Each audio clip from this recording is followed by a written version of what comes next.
JP so I didn't get a chance to do a Road to the White House this semester during class, so I'm making this video for you guys.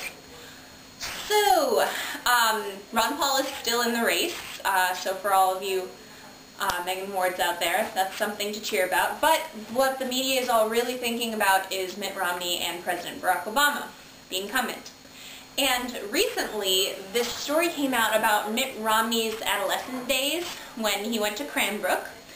And so when he was at Cranbrook, he apparently was just the big man on campus, and he was involved in all sorts of clubs and things like that. But apparently he was also known for bullying and pranking people. And one particularly vicious prank was when he led a group of boys who held down a student who they presumed to be gay and cut off his long bleached blonde hair. Now, this story has been reported by 5 Cranbrook students, including the prefect at the time of the dormitory, who said that there was no punishment meted out for this.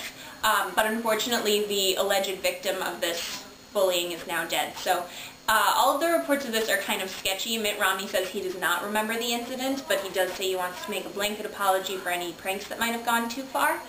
So I just thought that was interesting to think about how they will literally take anything at all from your past, and it will affect you if you run for elected office. And this is perhaps incredible timing because while Mitt Romney has just been revealed to possibly have bullied someone in his class for assuming he was gay, Obama has just come out in support of gay marriage.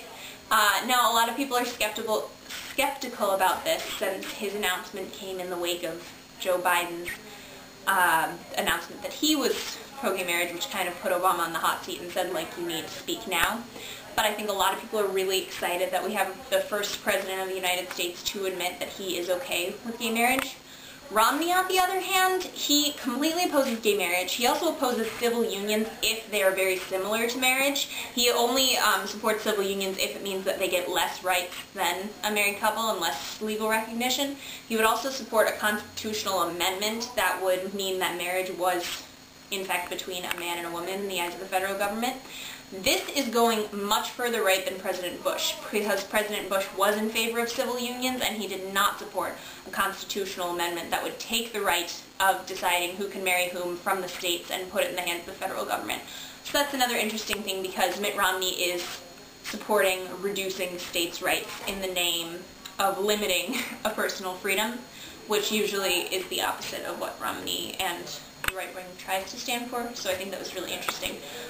Another interesting point is that as Obama has come out in favor of gay marriage, the majority of the constituency that most supports President Obama, the black community, 60% of them are against gay marriage. So that's also interesting, but I personally doubt that will have any bearing on how much of the black vote Obama gets. I can't really see this particular issue changing that, especially since he hasn't promised to change anything. He just says that he's personally in favor of it. Another thing to think about is the fact that Obama has not made any promises. He has simply just said that he's personally in favor of it, which is similar to George Bush being personally in favor of the pro-life movement.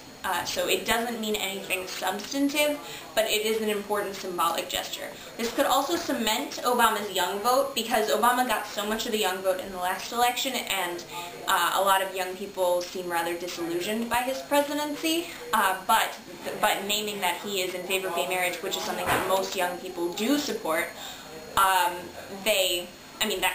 that could change some things.